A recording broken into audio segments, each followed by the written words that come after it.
Hey everyone, welcome back to the channel. Today we're diving into a fascinating topic that shapes global finance and geopolitics, the rise of the US dollar as the world's reserve currency, and how the world is now moving away from it.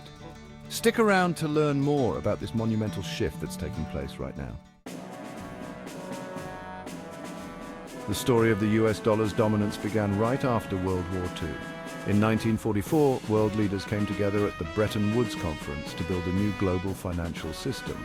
Their solution: tie major world currencies to the US dollar, which itself was backed by gold. This created a stable, secure monetary system with the US at the center. At the time, the US had the largest gold reserves in the world and was emerging from the war with a booming economy. So, the dollar became the anchor of global trade, serving as the most trusted currency. For decades, the world ran on dollars, but then, in 1971, something huge happened. President Richard Nixon ended the dollar's convertibility to gold. This collapsed the Bretton Woods system, but interestingly, the dollar remained the primary reserve currency. Why? Well, by then, the US economy had grown so strong and the financial markets were so deep and liquid that the dollar continued to be the most convenient and reliable choice for international trade and finance. And let's not forget, oil, the lifeblood of the global economy, was priced exclusively in US dollars, cementing the dollar's status for decades to come. Fast forward to the early 2000s, after the September 11 attacks, the US launched its war on terror, with major military interventions in Afghanistan and Iraq. These wars brought significant political, social and economic consequences. US government spending surged and the national debt ballooned. However, the US dollar's grip on the global economy didn't loosen. In fact, the US began leveraging its financial dominance more than ever. The government used economic sanctions as a powerful tool of foreign policy, punishing nations like Iran, Venezuela and later Russia by cutting them off from the dollar-based global financial system. The US had so much control over international finance that it could block entire countries from using platforms like SWIFT, the global financial messaging system. But these moves also raised alarm bells globally.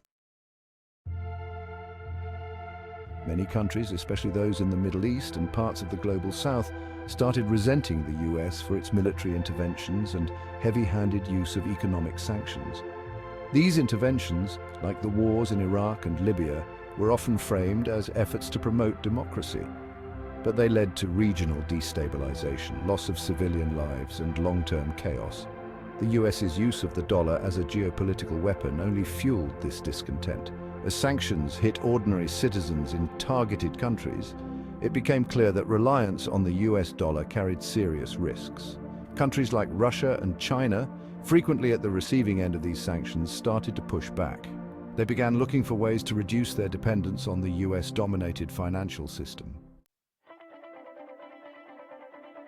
This brings us to the rise of the BRICS nations: Brazil, Russia, India, China, and South Africa.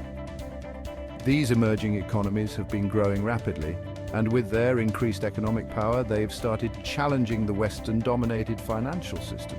One of their main goals: de-dollarization, reducing the global reliance on the US dollar.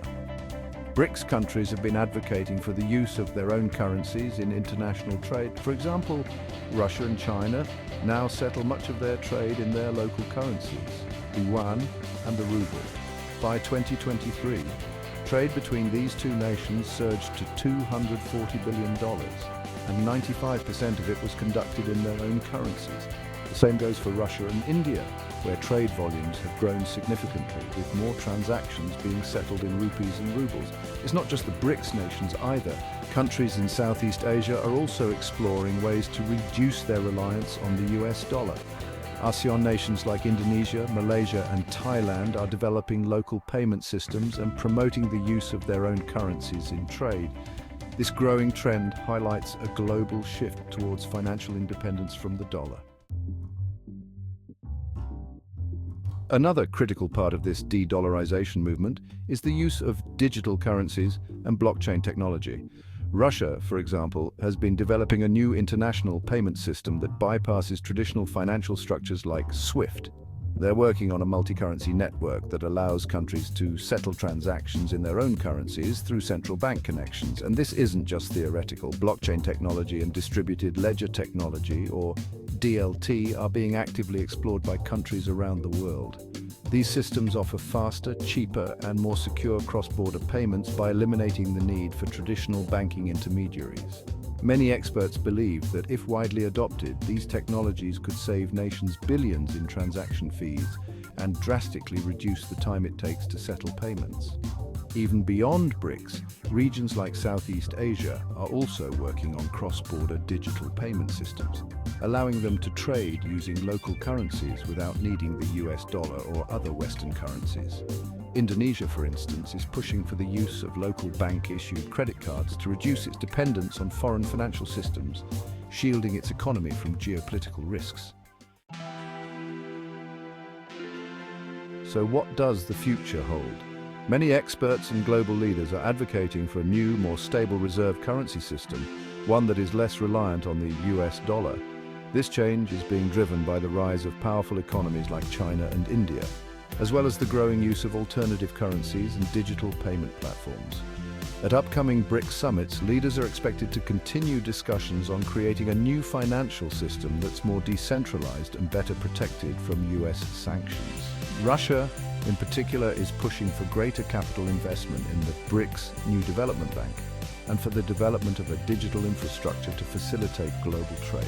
With the world's economic landscape shifting, we could be on the verge of a new financial era, one where the US dollar is no longer the undisputed global king. Whether this happens in the next few years or decades, the groundwork is being laid for a more multipolar financial system.